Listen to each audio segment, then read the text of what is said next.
Hi, it's Todd from Todd's Workshop. I'm Todd Cutler here, and today we are going to talk about our slack belt polisher machine. Slack belt polish.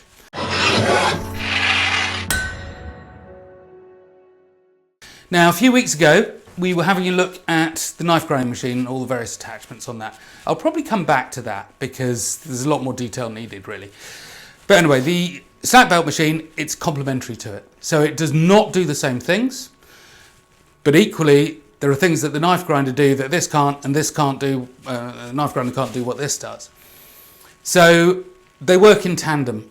And I'm going to turn the machine on. I'm just going to show you a little bit about it. So when I start talking about it, you have an idea of what's going on. So on button, off button, and of course emergency stop. Clearly, I'm not wearing face shield, respirator.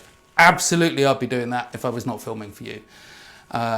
I'm very comfortable around this machine, so I'm happy to do that for a little bit. But take it as read, you should be wearing protection. So, that goes on. And then the slack belt, the knife grinder has a hard platen behind it. And that means it's great for getting flats. This, actually I'll turn that off a sec.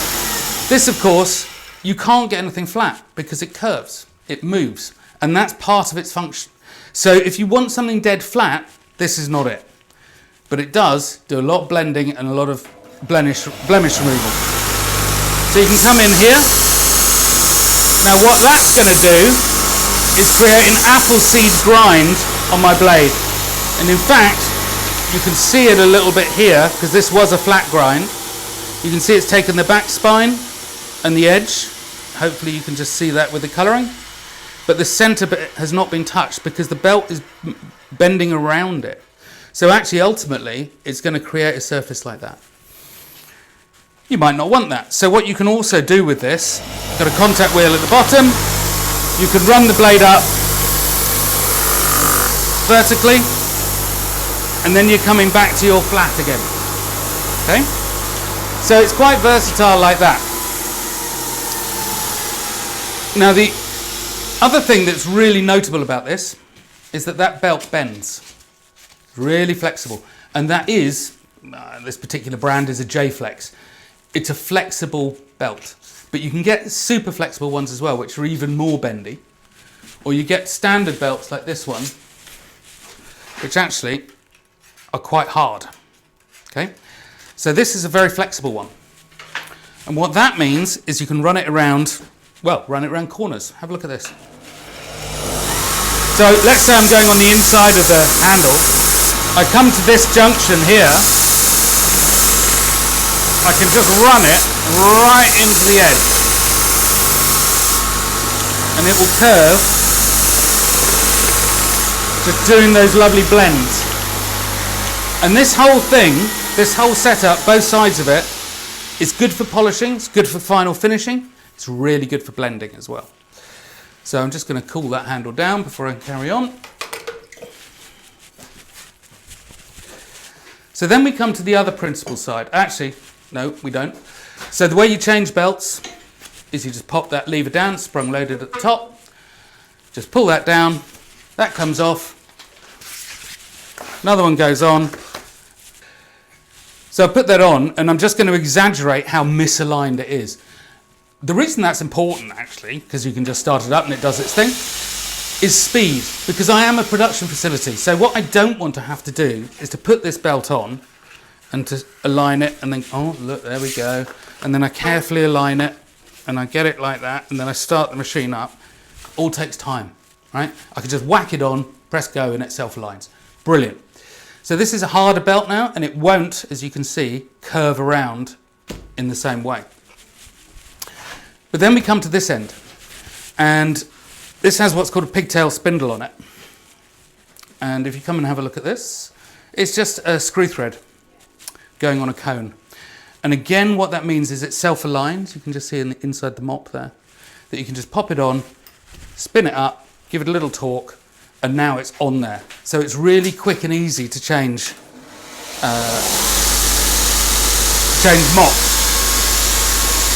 Now, what you really need to note here, and I'm going to show you, is if I work like this and I'm going down, the rotation on the mop is like this, okay?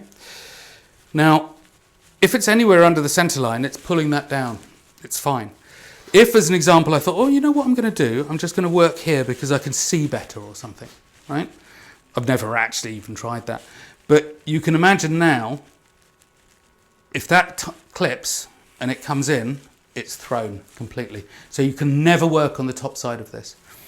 And in fact, it does happen, and I've got a nasty scar on my thumb, where I was working, I've got to turn my back to you, but I was working like this on the underneath, and somehow I slipped. I don't know what I did, you know, the nature of these accidents, and the tip caught on the back side, and it just threw around, and it just threw it straight across my thumb, and it was a sharp blade. So you've got to be careful with them. But anyway, I'll just show you very quickly what's going on here. So as ever with any machine, I want control. So very often if I'm working this side, I'll rest my elbow. And you're just going down like that. And that is what gives you your polish. But the thing is, maybe it's not a polish you want, or it's an earlier stage. So for instance here, we've got a load of 240 grit scratchings, okay? So let's try and remove those. So that's pretty heavy, is the first thing I'd say. So I would probably go back onto the slack belt side to try and get rid of some of that. But you can use things like this surface conditioning mop here, which is a mixture between, I mean, I call it Scotch-Brite material, but it's like a nylon, which I think is impregnated with carbide or something, and sandpaper. And this is fantastic for blending and smoothing. But then you also get flap wheels like this, which is again sandpaper on here. So I'm going to try this one actually, which is a 320. We've got some 240 grit scratches there, and we should be able to get rid of most of that, and that should give a pretty shiny finish.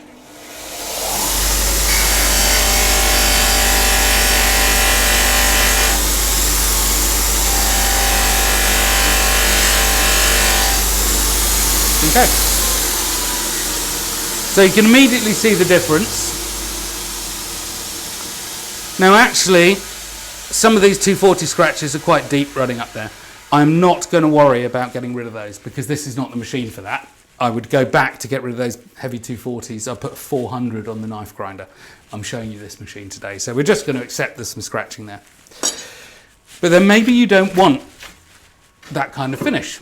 So you can put a surface conditioning mop on, like this, which again is one of those Scotch-Brite things, but it's soft. Now what it means when it's soft is, of course, if you look at that knife pushing in, which is what you're doing, is that material is sort of curling around the edges of the knife.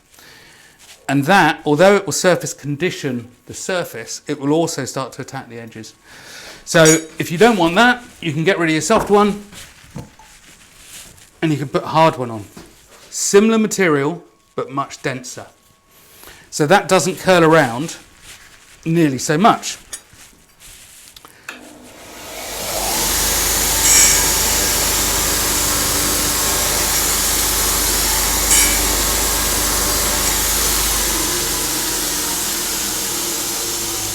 So again, you've got a lovely satin finish there.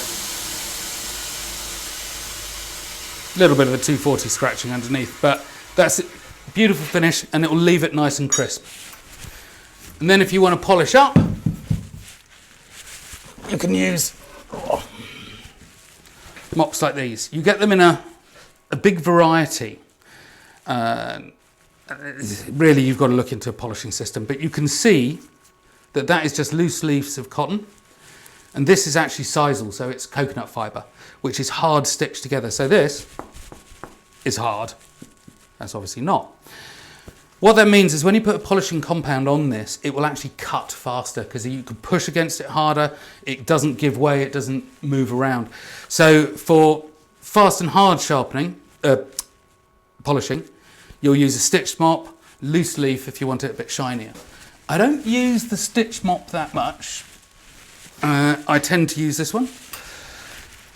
And then you get your polishing compound, which is just a mixture of a very fine grit. I don't even know what it is on 8,000, 12,000 or something. And I think it's mutton fat. Traditionally it was always mutton fat. Maybe it still is, don't know.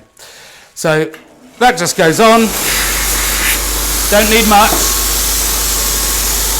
and then it tends to be like a circular motion.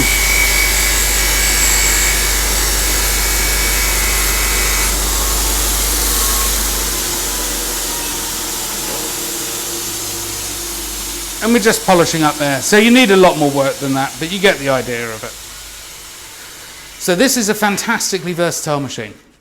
If we come back to the slack belt here, you get the different kinds of belts. And that's great because it allows you to do, well, different things. So this is actually the super flexible version. And you can run the belt so it's almost inside out. Just absolutely brilliant. But you can get them fine, get them coarse. But the thing about this machine is it is a fixed speed and it runs at 2,200 RPM, which you've just seen. Now, for polishing metals and things, that's absolutely fine. If you're working on wood or horn, it would be nice to have that slower. You can still do it, and I still do it. So I'm going to get rid of this, which is a 240. And I just run the same belts, but I just have dedicated ones because the wood sort of clogs things up. So this is a 36, and what I find this very useful for is I work on things, so this is 36 on here, and what I use these setups for is very useful for rough grinding of wood, things like sword scabbards, knife handles, stuff like that. But you can actually do some quite finessed things as well. So it's actually a piece of round dowel here, but let's just say that I'd hand planed it and it was a little bit rough. You can just run it up.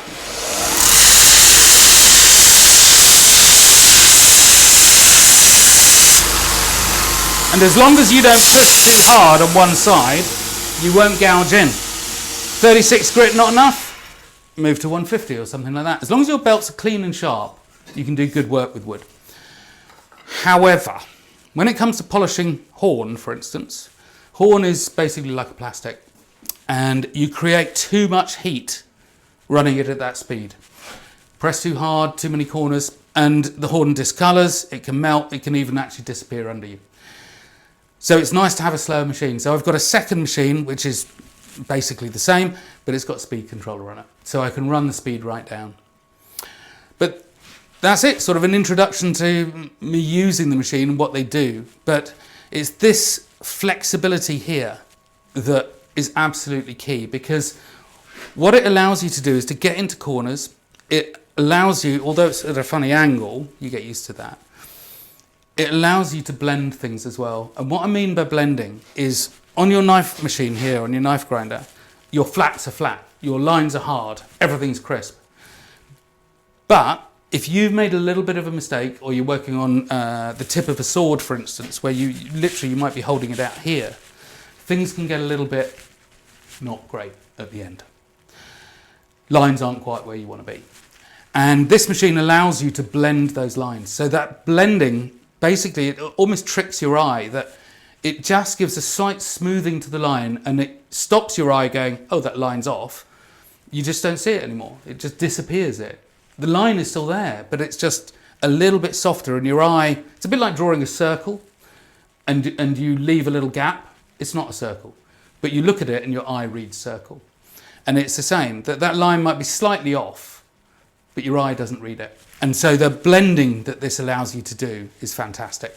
Surface conditioning with mops like this and then going to the polish, absolutely fantastic.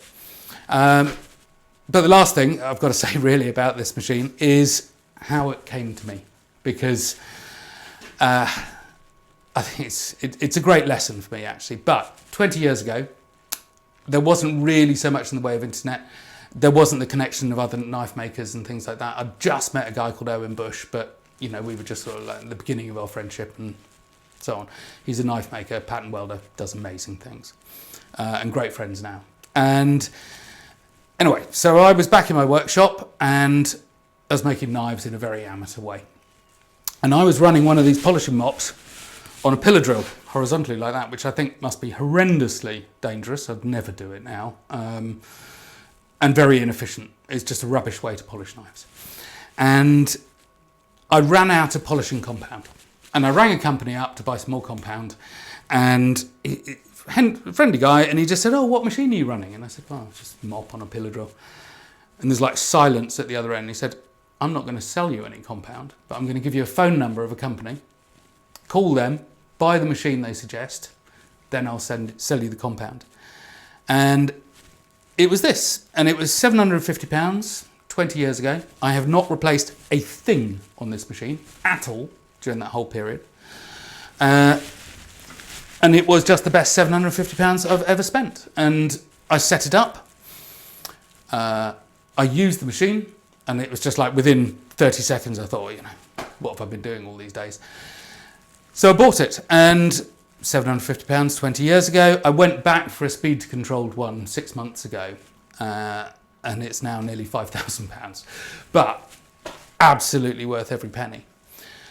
So actually, technically, the other thing, sorry, before we do that, anyway, so the lesson I learned from that really was, if you can, invest in tools, because it just pays back. 20 years later, that £750 pays me back 20 times a day.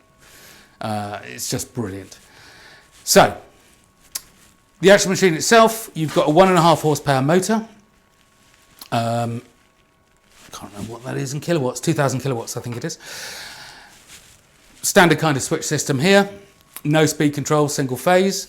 So is that one powerful enough? Well, that is also running 1.5 horsepower. It would be nice if it was 2 or 2.5 for what I do. This one running 1.5 horsepower, absolutely fine. So that's brilliant. This system here, at the moment, we've got a felt mop, hard felt mop at the bottom as a contact wheel. And it has been our same hard felt mop that's been there for 20 years. And it works. I would rather have had a toothed rubber wheel, which is what I had on my new one, but that works absolutely fine. So that's kind of weird and unusual, especially in this day and age, but I don't know why it was ever there. This system is an old idle system made by a British company called Canning, so this is just a recycled unit that they supplied. But that's absolutely brilliant. And so you've just got a slight crown on the wheel, and that's what gives you the tracking. So that's all very normal.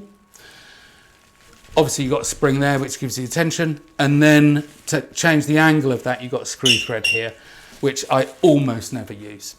So again, it's all very ordinary, very normal, very low tech in the polishing world. But it has been a fantastic workhorse for me and incredibly flexible. So that's it. If you want one, if you're polishing and you're polishing on a little bench grinder, 400 watt bench grinder, kind of does the job, but you will find your world revolutionized by something like this. Anyway, hope you enjoyed it. See you again.